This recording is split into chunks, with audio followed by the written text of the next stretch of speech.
Hello there, everyone, and welcome to Game Points episode 297, the weekly we'll get together where we talk about recent gaming news. As always, our host, Stephen Brand, joining me today is...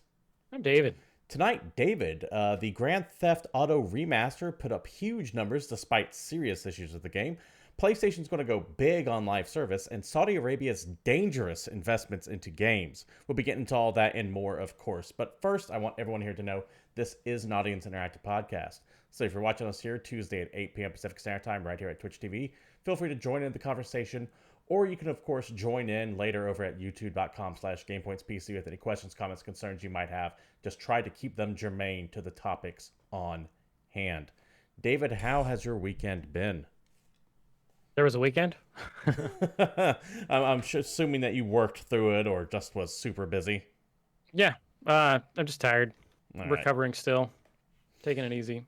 All right. Well, how much longer are you going to be coming for, if I might ask? I know that the breaks tend to take a while, but I'm not really I'm too at the sure. point now where I'm supposed to be like putting weight on my leg and exercising, Okay. which makes me just extra tired because now I'm like pushing myself to the point of pain and then Yeah, you've been couch bound for the past few weeks, and now suddenly you're having to move. Like, it's not just your leg that's messed up, but everything starts to atrophy after a while. yeah, no fun. No, I can Not loving imagine. it. That, however, does give you ample opportunity to crack into some games. Have you been playing anything interesting over the past few days? Still plowing my way through God of War. I think I probably saw what you were talking about because it was really cool. But Does we it can do with talk about that later. floorboards? Yes. Yeah, okay. Yes. 100%. I was like, this has to be what he's talking about. This has to be what he's. And then like 2 minutes later, I'm like, oh my god, this is so fun. This has to be what he's talking about. Yeah, no, that's it. Yeah, it is an amazing moment in that game. Well, keeping spoilers to a minimum because the game did just come out on PC, so there's a whole bunch of people like you, David, who are finally exploring God of War. But goddamn, that scene right there, especially if you've played like the previous ones. Yeah, it's great. Very good. Very good. Yeah. Haven't quite beaten it. Still working my way through there. It's kind of an open world game, and I have trouble with those, so I'm trying desperately to just cling to the story. And anytime Right. I find myself going to do like a collectible or a side quest, I forcibly like turn around and get back in my boat and leave. It's open world in the way those new Tomb Raider games are open world, where it's like a Yeah. series of small segments that are very explorable. Yes. And there's lots of those that you don't need to do, so there is like extra stuff. Right. There's a bunch of cool stuff that you can do in that game, but if you want to stick to the critical path, there's still a lot of good stuff there. Have you been up to anything else as far as gaming goes? Um, I still playing Vampire Survivors a little bit. I've played a lot of that game though, so I'm kind of hitting the wall on it. Okay, I'm glad you brought that up because I got into that a couple days ago as well. That is for $3 a surprisingly good game. Yeah. My problem is I have now beaten it on the hyper difficulty on the third map, and I no Yeah. longer have like an urge to even go back to it right now. Yeah, that's basically where I am. Dag in chat wants to hear about the hit video game Sex with Stalin. Now, Sex with Stalin has been out for a while. That was a Steam game that was supposed to be where you romance Stalin and maybe shape his future into something else. But the new hotness right now is Sex with Hitler. But unlike Sex with Stalin, Sex with Hitler has like an anime aesthetic and apparently is pornographic in nature. Why do you know these things? Because I just do. Oh boy. They're meme games. That's why. They both popped up and are popping around everywhere. Hey there, Dag. Hey there, Rocco. How you doing? I take issue with it everywhere because I have no fucking idea what you're talking about. Nor should you. You should not know these things. Oh, No one man. should know what these things are. But yeah, I played some Vampire Savior, and also I was able to play Sifu. The fine folks at the PR team were able to hand me a code a little bit early. I played about 5 hours or so of that game yesterday. It really is good. I'm having a good time with it. I will say, however, those reviews that are listed as like a 9.5, 10 out of 10 early game of year contender, those are way overblown. It is a good game, do not get me wrong, but it is not game of the year material, especially given the amount of graphical issues that game actually has. Thanks for spoiling new releases there, buddy. Hey, I had to get into it already. If I were to rate Sifu, keeping in mind two things. One, I'm only about 5 hours to it and haven't finished it. And two, the copy was provided for free. I would rate it where I'm at right now, 7.5, 8. It's good. Cool. It is a solid game. I'm going to enjoy my time with it. It did tilt me pretty hard, though. I actually stopped last night's stream early because of it. I was like, All I right. can't do this anymore. I'm out. I'm tapping out because I started getting to the point where, oh God, I'm gonna make this comparison because that's the closest thing I can compare it to. But when you're playing like a Souls game and you're just walled on a boss and it dead stops you hard, and it gets to the point where every progressive playthrough on that boss you do worse and worse and worse. I had to I ran into that moment on the second boss of that game, and I just had to completely walk away from it. So I will come back to it eventually, but right now that game is on the sidelines. But Sifu, No. pretty good, and we'll of course talk about that in new releases as well. I think you covered it, bud. Well, there's a lot more new releases coming up for certain, but let's go ahead and save that for the end of the show.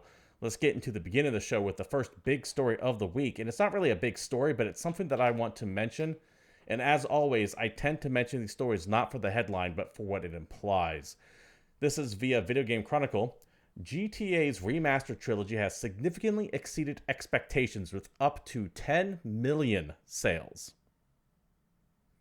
Now, how they come to that number, considering Take-Two never really released raw data for that, is a little bit funky, but I'll go over it based on the article here. Grand Theft Auto The Trilogy, the definitive edition, could have sold as many as 10 million copies since its last November release, sales figures shared on Monday suggest. Microsoft Take-Two had a big investor call yesterday. In an investor presentation released on Monday, Rockstar-owned Take-Two published a lifetime shipment figures of Grand Theft Auto 5 and the wide franchise. According to the latest figures, the GTA series as a whole has now sold over 370 million units, including over 160 million copies of Grand Theft Auto. That is one copy of a Grand Theft Auto game for every man, woman, and child in the United States. Yeah. That means that the GTA series has sold an addition. So, according to the latest figure, for GTA, I've read that. So that means, according to these numbers, they were able to extrapolate that the GTA has sold an additional 10 million non-GTA 5 titles since Take-Two last provided sales figures. So while there's a chance that the older GTA games that aren't 5 might have contributed to that, it's very likely that most of those 10 million non-GTA titles were from the Trilogy Definitive Edition. That's where they're coming up with the 10 million number for games sold. People like Grand Theft Auto. It is the most profitable game series / piece of media in the history of time. And it also shows the danger of trusting these companies now, because remember, one of my big themes from last year, it made our worst moments of 2021 list, was the general lack of incompetence that we're seeing from AAA all over the place. Mm-hmm. And the Grand Theft Auto Trilogy remaster was a shining example of that, where even companies that we used to be able to trust kind of on their word to a degree, usually if they showed us something, the final product would be roughly similar to it. Even those once trustworthy sources has fallen by the wayside, and Rockstar was one of those, and yet they were still able to sell 10 million copies of this goddamn thing. So, where my concern comes in is, from what I understand, the remaster used a bit of technology that kind of filled in the remastering gaps. They didn't go back through and remaster every single building. What they did is they kind of ran it through an algorithm, and the algorithm corrected it, quote unquote, which is why you get things there's lots of problems. Yeah. Which is why you got things like the Big Nut Donut looking like just a giant silver sphere and stuff like that, to use the one that pops in my mind more than standard, more than normal. The problem is that since this game sold $10 million, the powers that be are going to go, well, why the fuck do we care? You all bought it anyways. Yep. And this was an issue because they pulled down the old versions of these games, and then they like trashed everybody that had made mods for the original versions. Then they released far inferior versions of those games that still have problems, and they, I don't know, just do the normal thing of expecting the modding community to fix it, but a lot of them just say, fuck you guys, you got rid of our shit. But it doesn't matter for the masses. They're just going to buy it because it's a new Grand Theft Auto, even though it's an old Grand Theft Auto.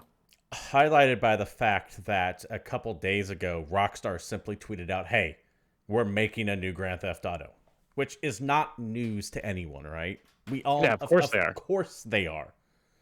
This fucking tweet, however, just one little announcement, went far and wide and became like the biggest fucking thing to talk about today. So, lesson learned from Take-Two is, we'll buy fucking anything. And I all you mean, have to do is say Grand Theft Auto 6 is coming. like I mentioned, the single most profitable piece of media of all time. That's fact. It's just one of those things that I look at and I am. Do not expect for these developers and publishers to suddenly start cranking out quality again. The day of quality is gone when it comes to AAA. That is, it's over with and done. Because the lesson that these big publishers and developers have learned is you're going to fucking buy it anyways, and we'll just patch it later, maybe, if you're lucky and bitch hard enough about it. One counterpoint. Yes. You literally just finished Red Dead Redemption 2, which is the last new video game that these people made. Good point. That game was also released years ago, though, at this point. Fair. So when they release the inevitable GTA 6 or Bully 2, which is rumored to be long in development on it, or anything else, add them to the list of developers that we just can't trust at their word anymore, like Cyberpunk, like EA, like Activision, like Blizzard, etc. Yeah, we have no idea what this game's going to look like. It might be completely ridiculously AAA polish overproduced like Red Dead Redemption 2, or maybe it's cheaper. And we don't know. We know that they didn't bother to really do anything with the trilogy, but that doesn't necessarily mean they're not going to bother to do anything with the new video game. Right. And it's just this race to the bottom. You know what this feels like? It feels like cutting corners. And they keep getting rewarded for it. And I think that I am still... This isn't going to be something that happens over a year. It's not even something that's going to happen over 5 years. I'm thinking long term here. This can and will just kill the AAA industry. And I know we've gone on this multiple times, so I don't want to beat a dead horse over and over again. But didn't I have this whole argument in Microsoft bought Activision? Well, I'm gonna touch on that. I'm gonna touch on that here in a second. Okay, cool. I'll let you go. We keep seeing what feels to be a lack of creativity and a lack of talent in the AAA space now. And people keep hand waving it away saying, oh, it's because the scope of the game. The game is so massive. Or, hey, COVID hit and it screwed everything up. And yes, I get these things are issues. But after a while, you can't keep saying the same excuse over and over and over again. If the game is too big... Also, these were issues prior to the worldwide pandemic. Also, if the game is too big, make a smaller game. Mm-hmm. That's the stance on that. If you need more people to work on it because COVID fucked things up, then put more people on it. However, the silver lining to all of this is, of course, the fact that this isn't the end of gaming. Like some people like to bust out their dark clouds and rain on everyone's parade. This isn't the end of gaming, because the talent, the people who don't want their names attached to this stuff, are forming their own smaller studios and making some excellent shit. Yep, 100%.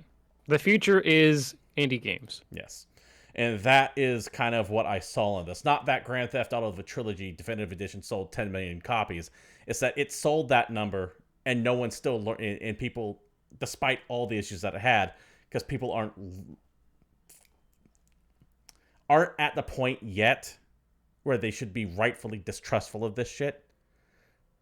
And I know I've said it multiple times, but I'm convinced that people are waking up to this. That 10 million a year and a half ago, 2 years ago, could have been 12 million. Could have been 13, 14, 15 million.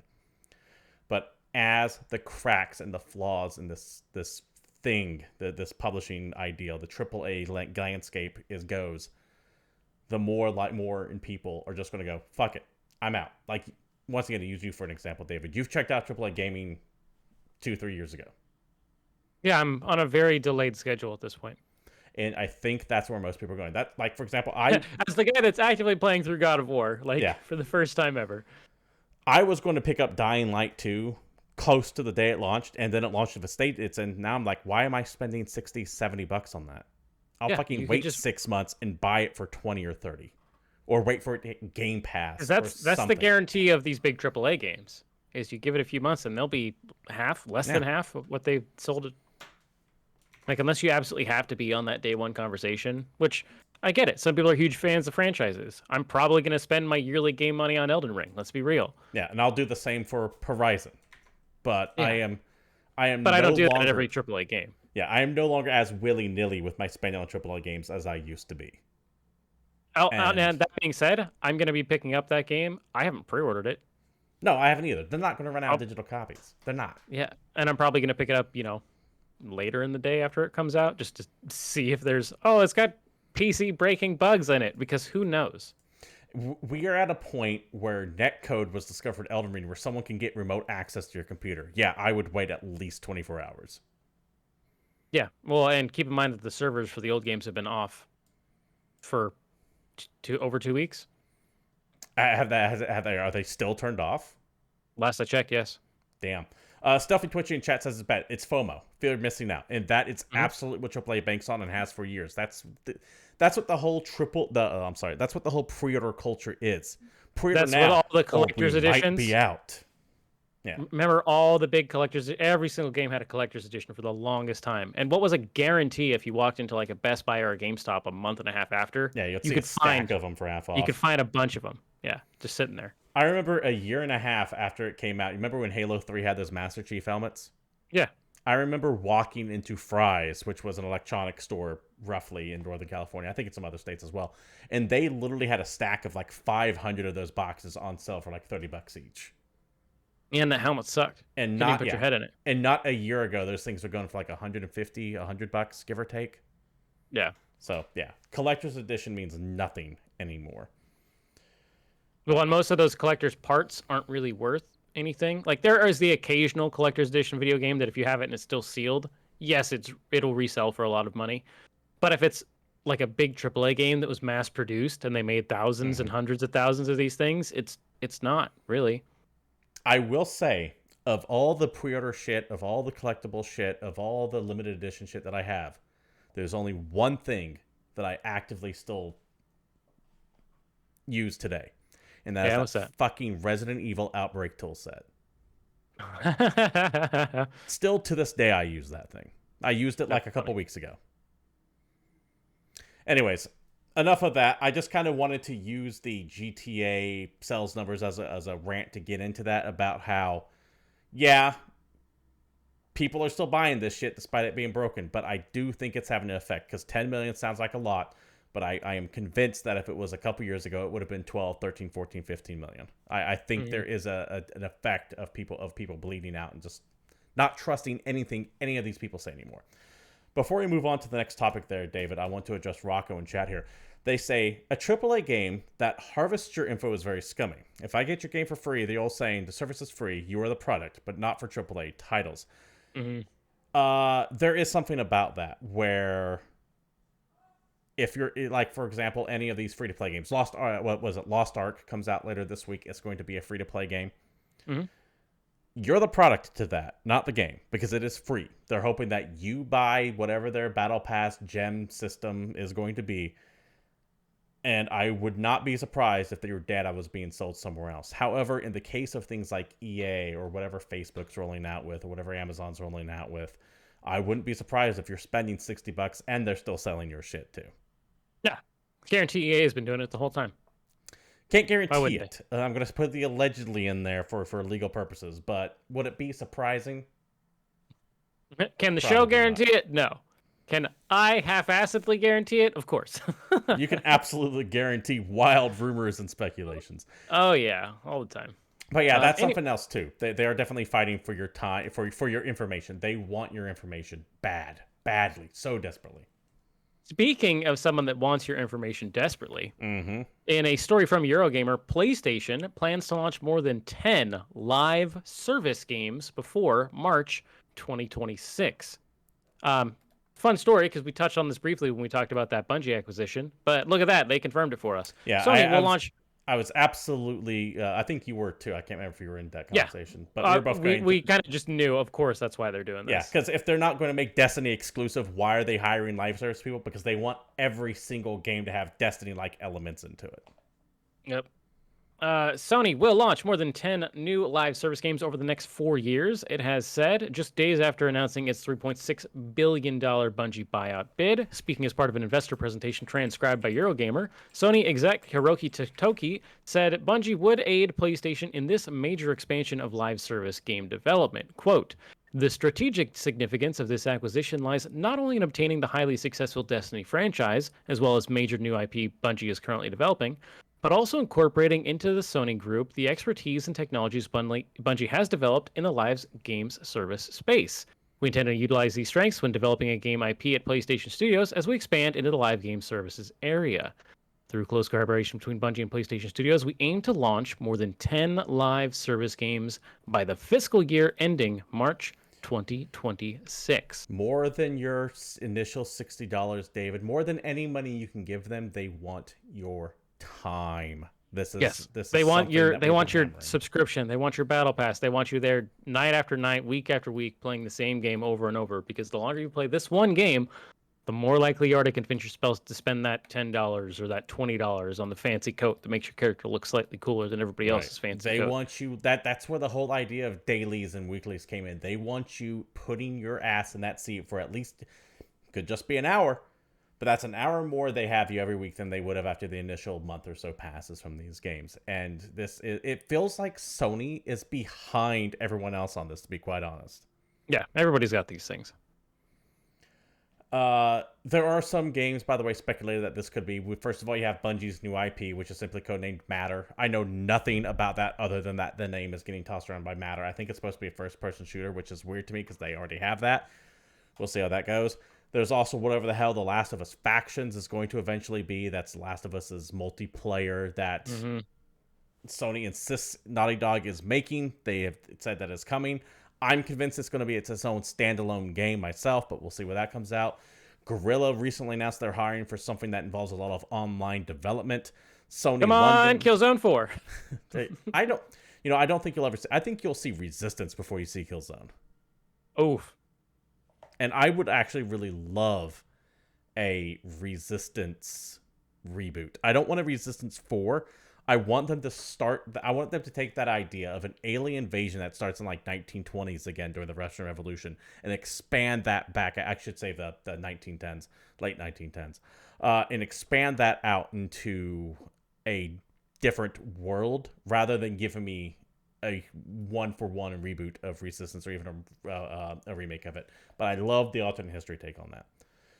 You also had Sunny London announce some kind of online game. Sunny London, those are the guys that I think did Blood and Truth, The Getaway stuff. No, that's what the Sun. I have to look up what Sunny London does. But I thought they did do that. That one PSVR game is the one I'm thinking of. I think that's Blood and Truth. Okay, yeah. The Getaway, the mobster one, right? Yeah, that's what I'm thinking is. Yeah, I think that's Sunny London, and if that's true, then I think they also did the Getaway. But I don't know for certain. Well, there you go. We've got an idea of what could possibly be 4 of them, and they have 10 coming, by March 2026. I'd probably also throw Gran Turismo 7 in there. Maybe, but that game's mostly developed. Yeah, but live service doesn't necessarily mean think battle pass. Live service could be like, hey, we have this event going for this week. Come in and play against the championship on the West Coast kind of thing. Or for a limited time only, you can drive around in Monaco on this Gran Turismo track for this month. I wouldn't be surprised if Gran Turismo 7 had a lot of that bullshit in there. We will see. Yeah, that game comes out in a couple weeks. We'll definitely see. March 7th. David? Yes. As much as I fear and hate Tencent, there is one other conglomerate that I think is equal to and what we should be wary of. And that is the Saudi Arabian royal family when it comes to investments in video games. Which they're doing a lot of. Yeah, we have bitched about their purchase into SNK, where we now have something else to complain about via Video Game Chronicle headline. Saudi Arabia has bought a $1 billion chunk of Capcom and Nexion. Saudi Arabia's sovereign wealth fund has invested in Capcom and South Korean online games publisher Nexon to the tune of $1 billion. That is billion with a B. Bloomberg reports that the nation's public investment fund has been used to invest stakes of more than 5% in both of these companies. Although it's not clear how much of the fund has been allocated to each investment, the report claims that the investments combined come to $1 billion. So we don't know if Capcom got like 3/4 of that or if it was an even split, but total, it's $1 billion in these two companies. This is the latest in a series of investments in video game and esports companies that Saudi Arabia has been making for years. In December 2020, the fund acquired over $3 billion worth of stock in Activision, Blizzard, Electronic Arts, and Take-Two. Those are the 3 big American ones right there. The Public Investment Fund is reportedly central to the Crown Prince Mohammed bin Salman's goal of making the Saudi economy less reliant on proceeds from oil. The PIF's continued investments in video game companies may raise concerns given that Saudi Arabia's long-standing history of human rights abuses and the fact that the Crown Prince has been accused of ordering the murder of journalist Jamal Khashoggi. Yeah, we remember that. These people. If I had... Go ahead. I don't know how much I can really talk about this without just getting too frustrated. Let it out. I get frustrated on this show all the time. This show is used as a healing salve for me to let all that out. I don't think I have the energy to muster. This is a disappointing thing that we literally can't do anything about. And it's going to keep happening. Yeah. Much like when they, bought a huge, I think they have over 50% of SNK. I don't know if it's 50, but they have a huge chunk of SNK for damn sure. It's a large chunk. And Capcom as an organization is only worth $5 billion. I can check what their market cap is real quick. Yeah, I think it's 4 or 5 billion because it's not as much as Bethesda was, right? It's definitely not as much as Activision. No, it's definitely not that. 5 billion it looks like as of December 17th, 2021 is the market cap for Capcom.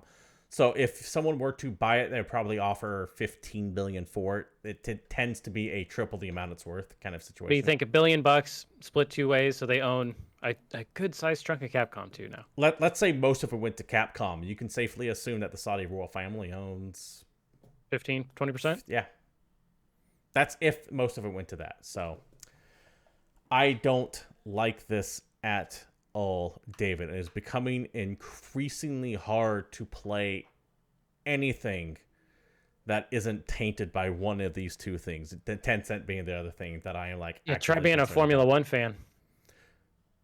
I don't know anything about this. Extrapolate. They also have been heavily invested by Saudi Arabians, and they have a track in Saudi Arabia that was just built. That is boring as shit.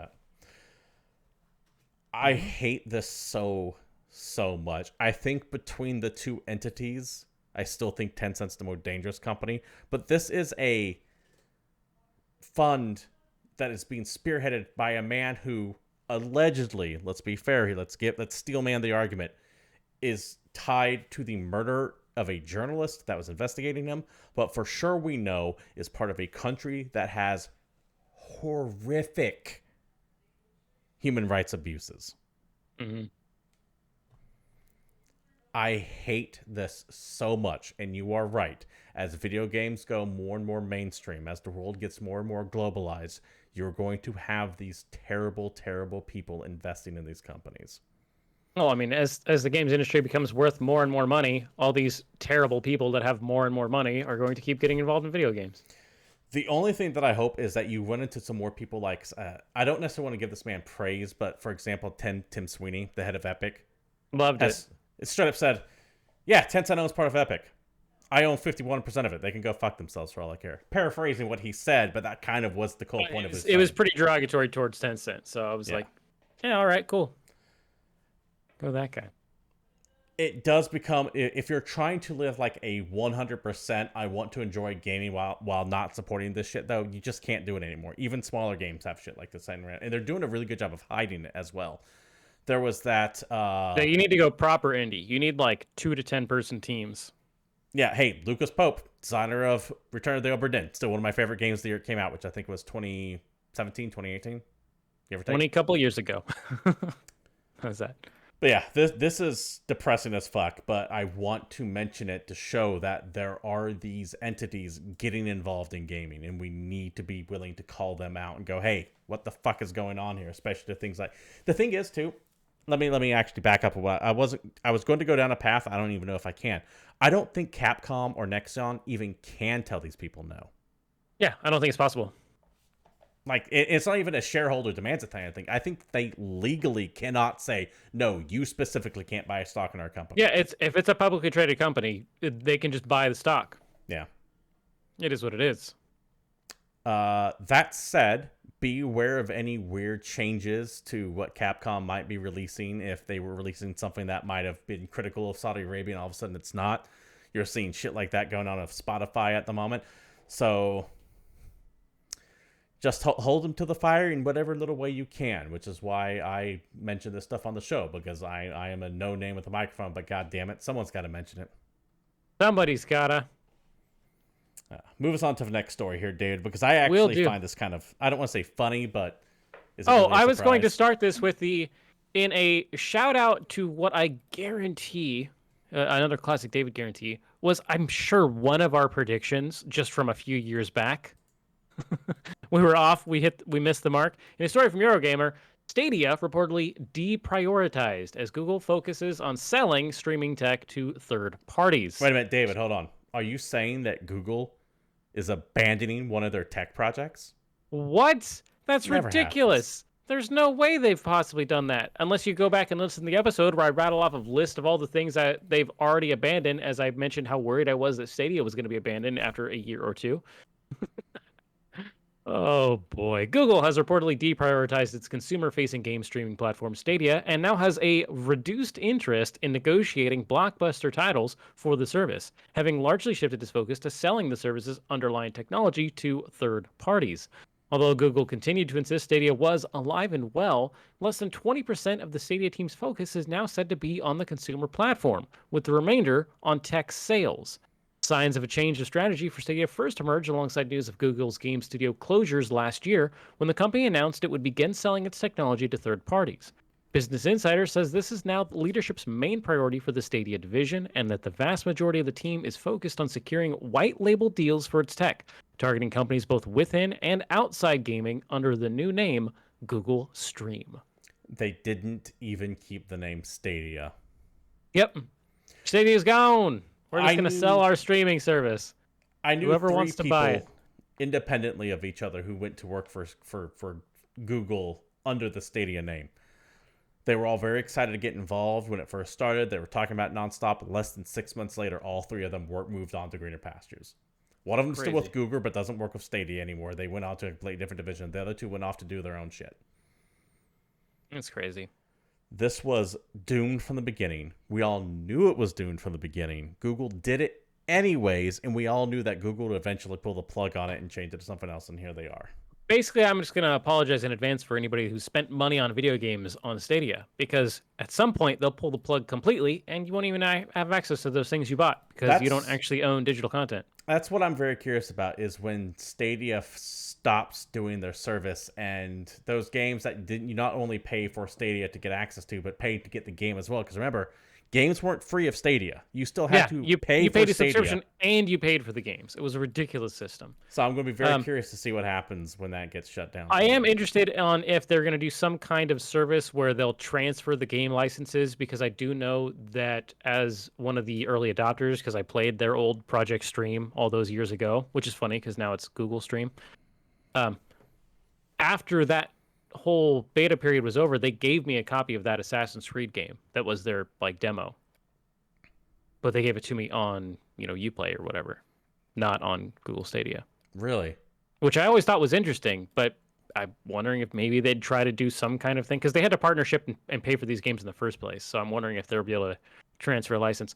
I don't know. This might be a good time to have, I don't know, one of those things the game industry seems to fucking love right now and they can't find a use for that's not screwing over people. Oh yeah, NFTs. I was about to say, this sounds a lot like an NFT, David.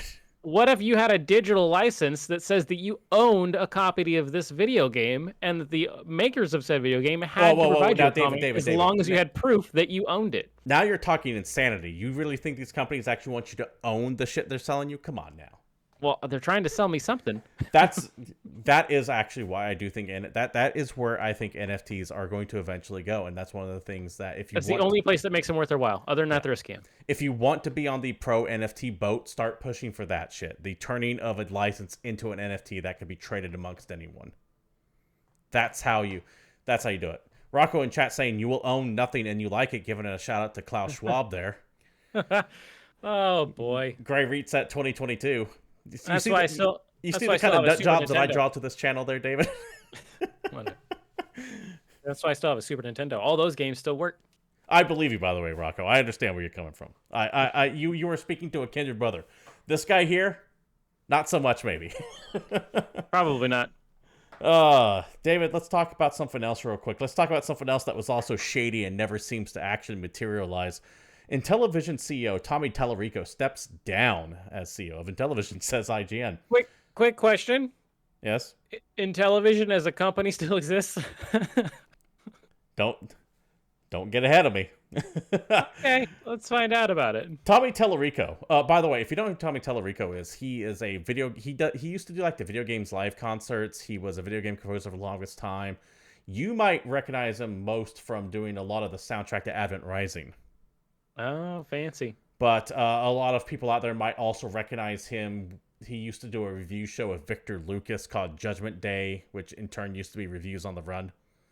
Okay. So he has some like game journalist chops behind him as well. Back to the article.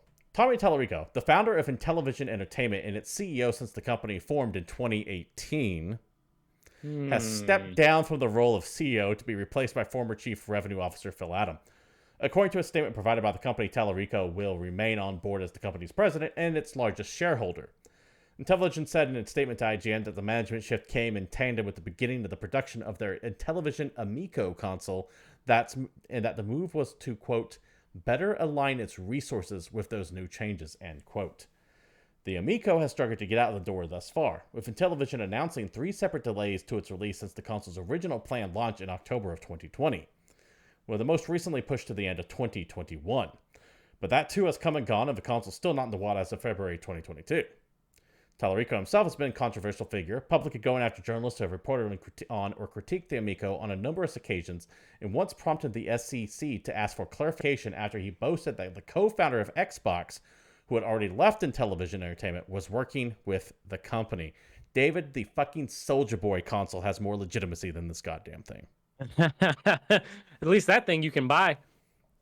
I remember hearing that Tommy Tallarico kind of bought the Intellivision name and created a new Intellivision company. And he was going to do the Amico. Remember that the Intellivision name, I mean, obviously, Intellivision, if you've no idea, is a super old school video game company. Think like Atari days, yeah. Yeah, they came out in like the 70s. Or Magnavox Odyssey, if you want to get really esoteric about it. And they died sometime in the 20-aughts or 2010-aughts. I don't know exactly. They're defunct.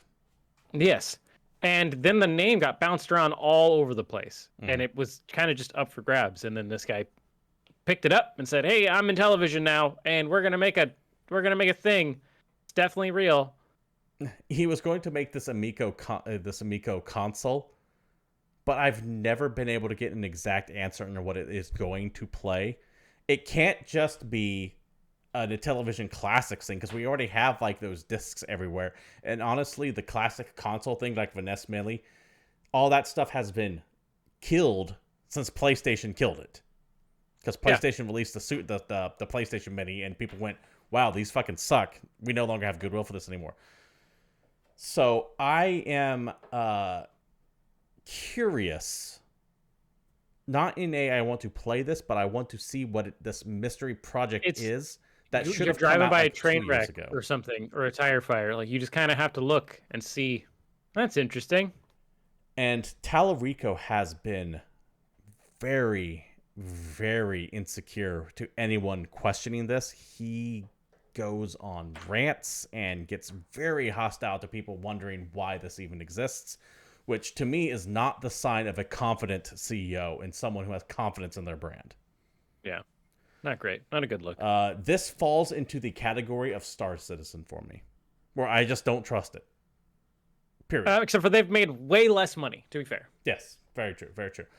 Sounds like Intellivision is bringing back floppy disks, according to chat. No. They're not even going floppy disks. They're going something more stupid. Think cassette tapes.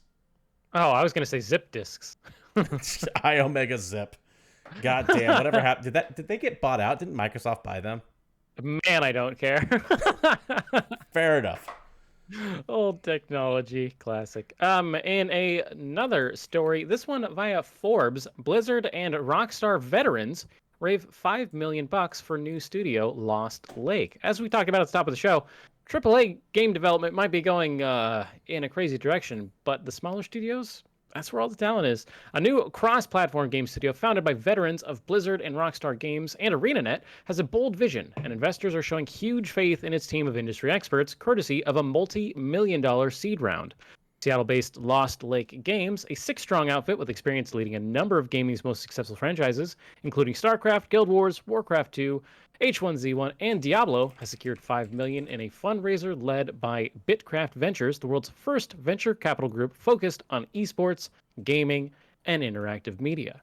Given the resumes of its three co-founders, this highly valuable financial injection may not be all too surprising. Heading up Lost Lake Games are James Finney, the former lead game designer at Blizzard, worked on Diablo, Warcraft 2, StarCraft, director of game design at ArenaNet, and creative director at Undead Labs.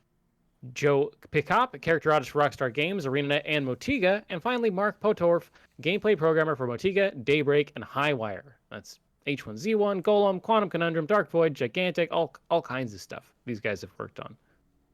And I always love these new studios. Now, we probably won't see anything from these guys for, what do you think, Steve? Like 3-4 years? Unless they are already working on something.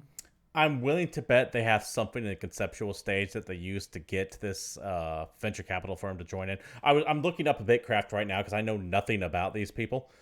And I'm not seeing any names that I recognize. It does seem to be European based, but beyond it's a very new thing. I think we might have talked about it when it showed up, but I don't know. But there you go, brand new studio. So if you're a game developer and you're in Seattle, maybe go knock on their door. But this is one of the things I wanted to bring up, not so much because of the story itself, but because it ties back into that first story, like you were mentioning, that that talent is leaving these massive developers and publishers and just forming their own shit. Mm-hmm.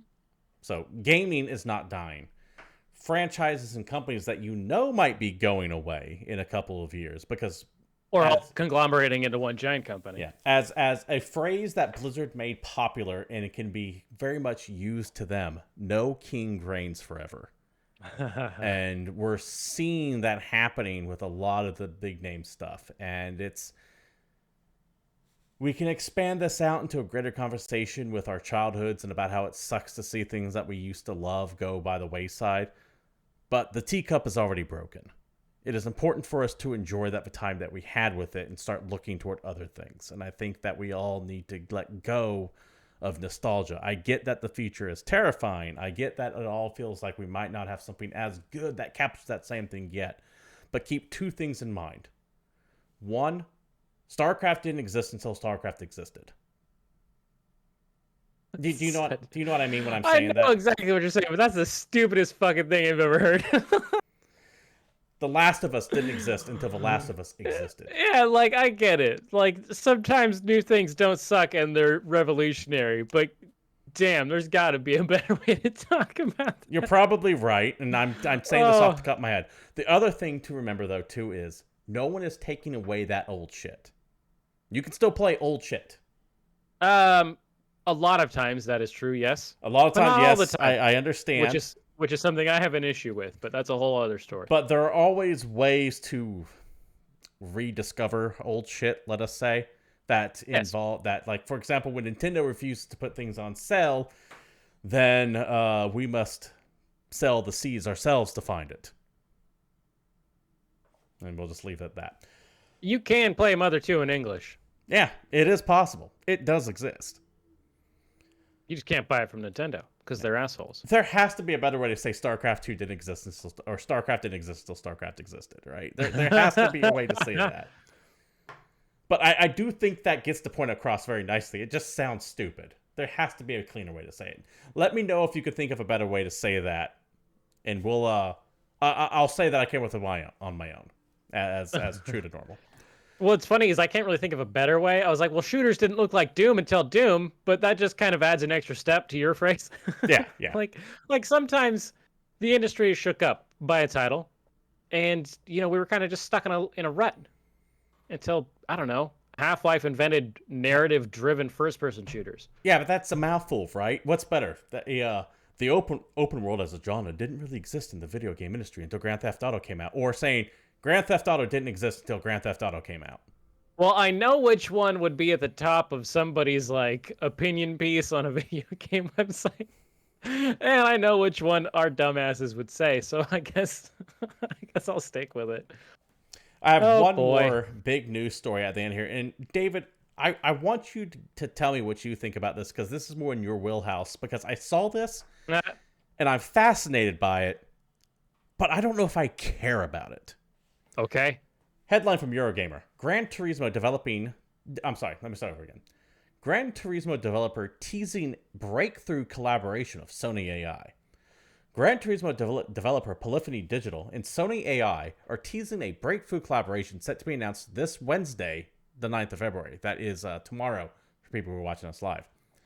Details are limited at present, as is the way with these teases, with Sony AI's Twitter feed only saying that Wednesday we'll see it launch its gaming flagship and announce a breakthrough project in AI created through a collaboration with Polyphony Digital Inc. and Sony Interactive Entertainment. This tweet is accompanied by an equally unilluminating video, also shared by Polyphony, along with the words, "Change the game." Sony AI, if you're unfamiliar, was established in April 2020 with the goal of pursuing groundbreaking research in AI and robotics in the realm of entertainment. Its website lists four main areas of interest: AI ethics, imagining and sensing, gastronomy. Gastronomy. Is that like the food? Is that food? It's also imaging and sensing. Okay. Not whatever you said. And of course, gaming, with this week's Polyphony news set to be the first project announced into Valletta Banner. As for what the Polyphony collaboration may bring, comments shared by Sony CEO Kenichiro Yoshida last year perhaps shed more light on the matter.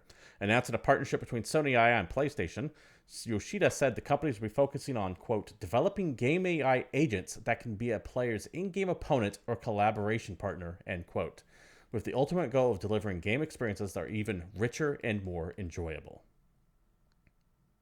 What's your takeaway on this, David? That sounds awesome. It sounds like building smarter AI for video games. Then that sounds pretty great.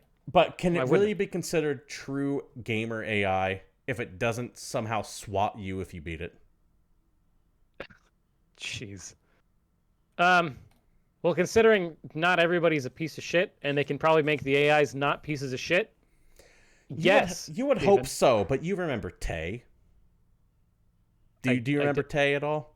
Is that the AI they put on the internet, and then after like an hour and a half, it was a piece of shit? Yes, that was Microsoft's chatbot AI.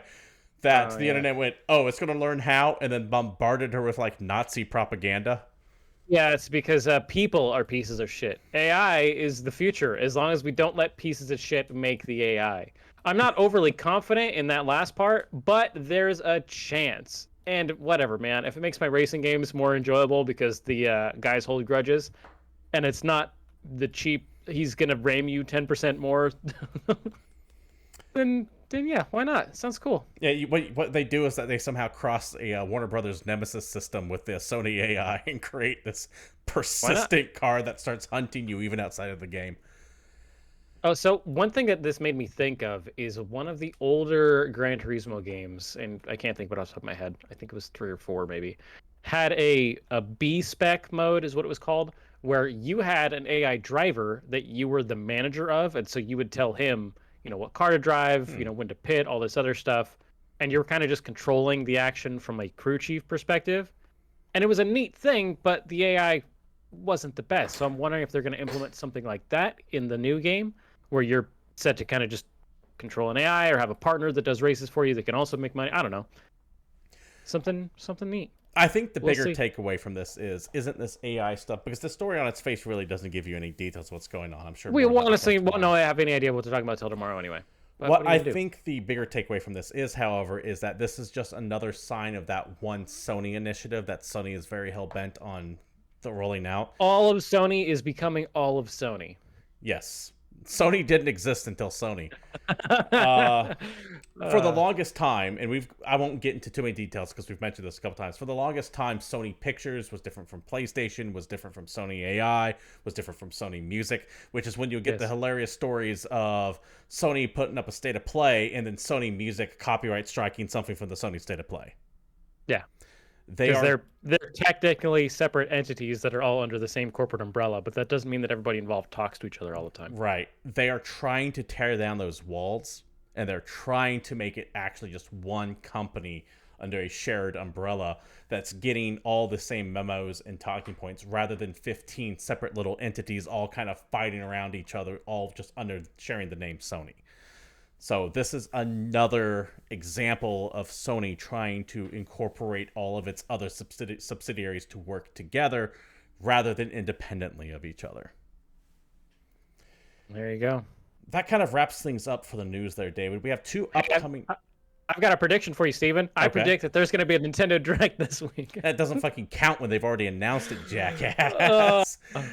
First upcoming event is the aforementioned Nintendo Direct. It will be tomorrow, February 9th at 2 p.m. Pacific Standard Time. I will be co-streaming that, by the way, so likely the stream will look as follows. You're not going to watch the PlayStation AI thing? You're going to watch the Nintendo Direct instead? No, God, no. I'll play something... small for like an hour, then we'll roll over to whatever Nintendo has and watch that for 40 minutes, it sounds like, with upcoming information focused on the first half of 2022. So this is a general Nintendo Direct, not a specific one. I do expect some new announcements. I expect, if I were to guess, I would imagine we would see Xenoblade Chronicles 3, which has been rumored to be worked on for a while. I'm willing to bet you won't see Breath of the Wild. Probably not Breath of the Wild 2, because this is supposed to be on the first half of 2022. I would expect that Fire Emblem, actually. Apparently, from what I have heard, I could be wrong, but the rumors is that game is actually very close to release and just hasn't been announced yet. I would imagine stuff on the Advance Wars 1 and 2 remakes that they're doing. I would expect something about Xenoblade Chronicles 3, another game that is rumored to be very far along, but not quite ready to be shown or announced just yet. This could be tomorrow when they announce it. Beyond that, who knows what? I'd imagine you to get some third-party stuff, maybe something about the Mario versus Mario and Rabbids sequel that was announced, a year or so back, and we haven't heard anything on since then. And who knows, hopefully a surprise like when we had Axiom Verge 2 just drop suddenly on that day. I was going to say, I think I'm going to say that the coolest announcement they're going to have is probably going to be some random $10 to $20 eShop game. That'll probably be the thing that I'm personally the most excited for. My gut tells me that you'll see Persona 5 or Persona 4 Golden announced on the Switch, and they'll just announce it for that day. That would be awesome. That's what I think would be the... after the end of this show release kind of thing. Who knows? I highly recommend picking one of those up if they do. They're both great games. Nintendo Direct tomorrow, the Switch was as good as the Vita. Also tomorrow is Jeff Keighley showing some news about The Wolf Among Us 2. You were invited to join Jeff for a behind-the-scenes look at The Wolf Among Us 2, streaming live Wednesday at 10 a.m. Pacific Standard Time on Twitch and YouTube. That one we'll probably just talk about next week. The Wolf Among Us 2 being the sequel to The Wolf Among Us, based on the Fables comic book. The original game came out. It was a Telltale game. It had big critical acclaim. People liked it. What was that? You said people liked it. Yeah, you said people loved it. And then Telltale went boom, and all future word of The Wolf Among Us 2 just kind of disappeared. So I'll be very curious to see how this is coming along, given its weird development history. Mm-hmm. We also have one, albeit rumored delay, but I do believe it, the Suicide Squad, Rocksteady's upcoming Kill the Justice League game.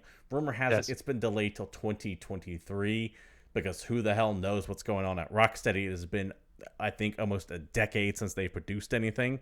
Yeah. It's also a bummer because we had a teaser of this game over a year ago. We had another teaser last year. Mm-hmm. And I was like, maybe this is getting close because this looks like it could be fun. And now, it's not coming out this year at all. Bummer. This also could be less that the game is having issues and more that Warner Brothers Interactive is looking at their upcoming slate going, we already have too much, because not only do you have the Hogwarts Legacy game supposedly coming out this year, though I'm hearing the development on that is kind of a mess and it might get pushed back till next year, but you also have the other Batman or the other DC Universe game, Gotham Knights, coming out. I think that is coming out I think that actually is almost ready to go. That will probably be this year as well. Which is a completely different team. Just that is WB Montreal, I think. It's the Origins team. Yeah, it's the Origins team. And then, of course, the all but officially announced at this point Mortal Kombat 12, which has been essentially leaked. We've seen the file names for it floating around. I'd expect that also probably this year. So Warner Brothers Interactive might be looking at their schedule going, we've already got a slam-packed year. Delayed if you need the time. Cool. I'm happy to see Rocksteady make a good game. So Yeah, Rocksteady's the thing is, Rocksteady has done some good stuff, but the last thing they released was Arkham Knight. That game had some issues. So I don't necessarily, and I've heard some nightmare scenario stuff going on for about Suicide Squad from the development of it. And given the general, remember 2021 was my year of incompetence. So even the most storied developers are no longer as reliable in my brain anymore. Yeah, I look at even the most famed developers out there, except for maybe like Naughty Dog, and go, yeah, I want to see it first before I even assume that I'm going to pay money on this. So we'll see, but I don't even know if Rocksteady's name is what it used to be. Not to judge a book by its cover, but here we go. nobody knows. Anyways, David, that's not coming out until next year. All that other WB stuff is going to be months away. Hell, I don't even know what I'm going to be playing this week. So why don't you rectify that for me? All right, new releases, and it has begun. Things are coming out, and this is going to be our lives the next several weeks. First up, OlliOlli World hits the PlayStations, the Xboxes, Switch, and PC. This is an indie 2D platformer that a lot of people seem really excited about. It's a bold new skateboarding action platformer that's bursting with personality, flip and flow through a vivid and vibrant world of Radlandia. Yes, I wanted to read the press release up to the point of the world's name is Radlandia. I'm into it. This looks a lot like a runner style game or a trial style game, but it's skateboarding, so it could be very, very fun. Take a look if that sounds interesting. Sifu hits the PlayStations and PC. Keep in mind this is an Epic exclusive on PC. Third-person action fighting game that you have played quite a bit of. That is actually from Slowclap, who made Absolver. Yeah, Absolver was a great game. This is good. It's solid. Go into this thinking. Not that you're going to be going around whooping ass and punching buttons. Don't think of this as a final fight. Think of this more like Sekiro. In fact, I would compare it a lot to Sekiro with its weird dodging and parrying mechanic. Oh man, I was hoping this was just going to be the bouncer again. No, it's definitely not the bouncer again. There's enemies have like a stagger bar. There goes all my interest, man.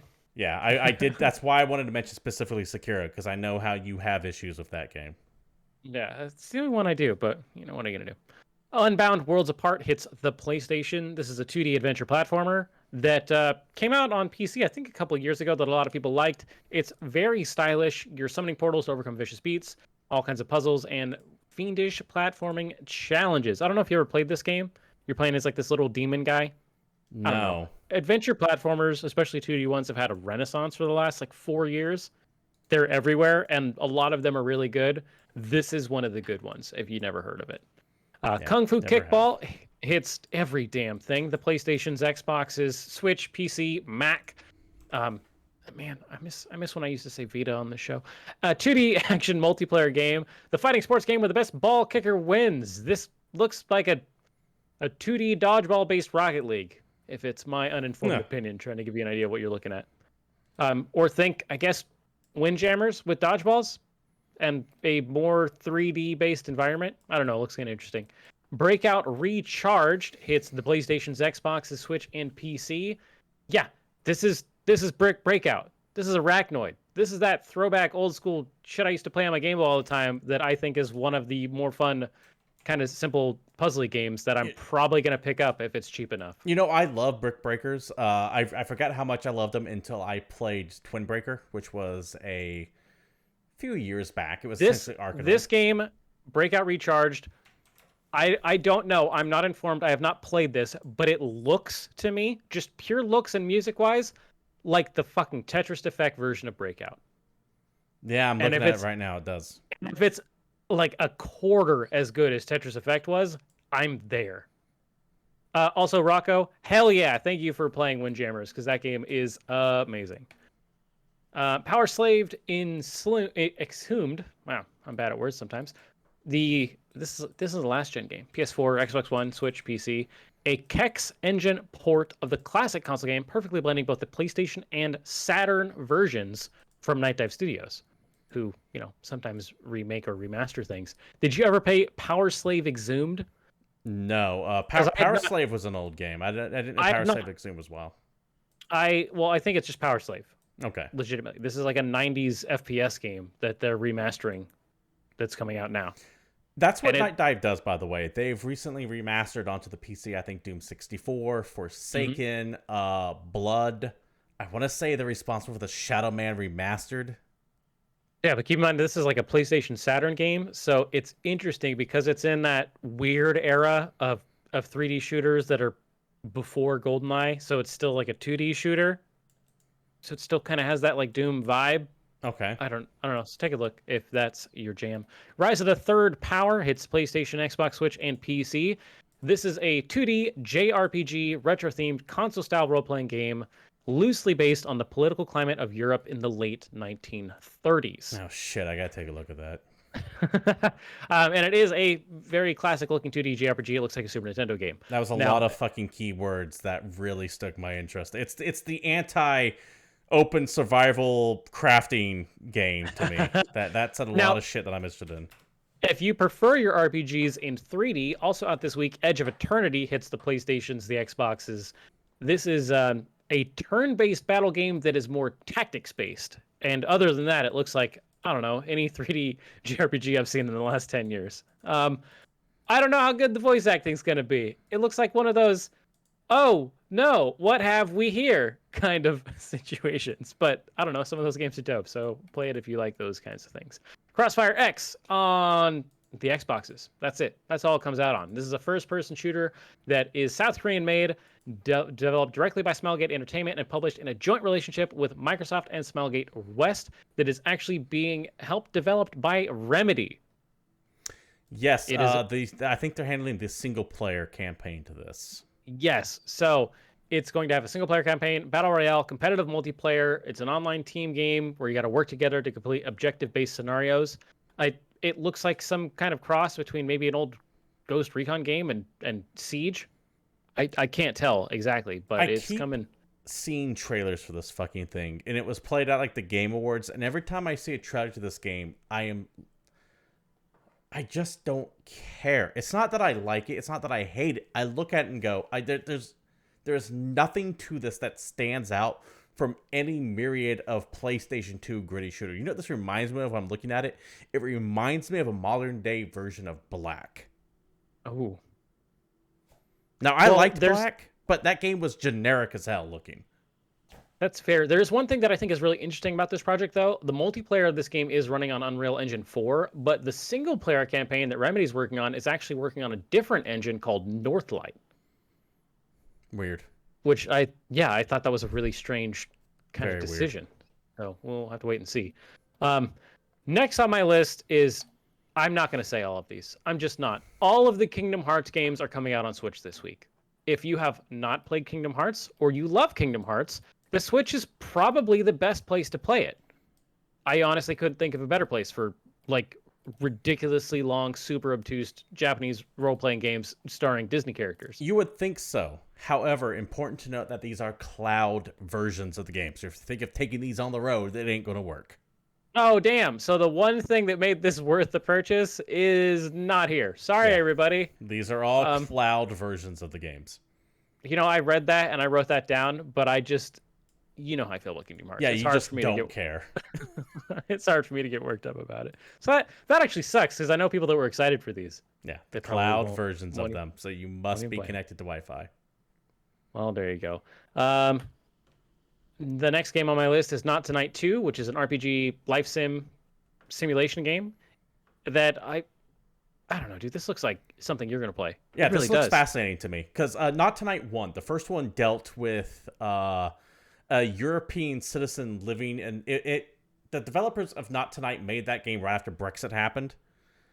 And it was really feeding into like a perceived xenophobia to anyone with a European heritage. So you're playing someone that was born in the European mainland, living in post-Brexit UK, trying not to get deported. Yeah. So the quick tag teaser for this game: Immigration Enforcement Case number 112. You are under arrest unless your friends can cross a broken America, retrieve your identifying documents, and stay out of trouble. This is the end of the American dream for you. Yeah, this sounds fascinating to me. Yeah, I took a look at this and I'm like, I don't think I'll ever play this game, but I'm pretty positive you will. Yeah, this is fascinating. last on my list, something that a lot of people have been excited for quite a while, and I think you can actually play it right this second as I've been watching my Steam friends list light up all evening. Lost Ark is now available on PC. This is the South Korean-made action RPG MMO that came out, I think it was 2018 or 2019, a couple of years ago, that has finally been converted to Western audiences. It's the South Korean Path of Exile. It looks really damn good. There's a bunch of cool classes. It's stylish action RPG combat, and I know people that already like it. So take a look if you're interested. Keep in mind, this is a free-to-play video game, so expect all of the nuances and ups and downs that said service would provide. I don't consider myself out of touch when it comes to video games. I can usually look at something and go, okay, that's going to be a big thing, even if it's not for me. I didn't even hear about this game until today. This game's going to be huge. I had no idea what it was. I had to ask you what the fuck Lost Ark was before we started the show to kind of get an idea of what this is going to be. I have no idea. So remember how popular Phantasy Star Online 2 was once upon a time? Yes. Imagine if it had come out in the States in 2 or 3 years. And instead of 12 or 13. Yeah, instead of over a decade. So it's kind of hitting where it's still popular enough that I think a lot of people are going to play this game. This is a game that made me feel old. Kind of like you know that thing when you're like flicking through TV or you're seeing an ad for an award show on the YouTube and it's like featuring performances by Chad Chadson, Bob Johnson, and you're like, who the fuck are these people? And you have no idea who any of these names are. Curtis Jackson, Cactus Jack. I'm like, who the fuck are these people? That's what Lost Ark was to me. I didn't even hear of it. That's funny. Like, I know who Taylor Swift is, but I can't name a single song, but at least I've heard the name. This falls in the category of who? You never had to shake it off? Is that Natasha Bedingfield? Who's the shake it off bitch? Man, I don't know. I don't stand for this T-Sway denial. She's a national treasure. Oh, did she do that song? See, I know the name, but I know who she is. I can picture her, but I don't know any of the names of the songs. That's fair. This isn't even that. This was just completely like, oh, what the hell is this game? This must be some random release, but suddenly, much like you, I saw my entire friends list just light up with it. I'm like, what the fuck is Lost Ark? Yeah, I know a ton of people that have been super stoked for this game. So, if you have anything to take away from this evening's segment of new releases, if you don't want to spend shit on a video game, you could play Lost Ark. If you want to spend more than that, take a look at one of the other many things I mentioned. David, that does it for new releases. And pay games that are 3 years old like I do. That also does it for the show as well. This has been Game Points episode 297, and thank you all for showing up. We do try to do this show live every Tuesday at 8 p.m. Pacific Standard Time right here at twitch.tv/GamePoints. But if you can't show up live like so many of you do, Rocco, Stuffy Twitchy, Dag, Morathon, I saw you hanging out in there, and to everyone else, thank you all for dropping by. If you can't watch us live, you can do so over at YouTube at youtube.com/GamePointsPC. Regardless of where you watch the show at, if you want to support this stream, you know what to do. Follows, bits, subs, likes, etc. Sharing. There's a Discord you can join. Link provided down below. You can follow the show on Twitter at GamePointsPC. Myself, Stephen Brown at CapitalistPick21, or David there at _Satori. I'll be back tomorrow to play a few games and then live stream the Nintendo Direct and then random things throughout the week. I will see you all again soon. But until then, stay safe, take care, and we're out of here.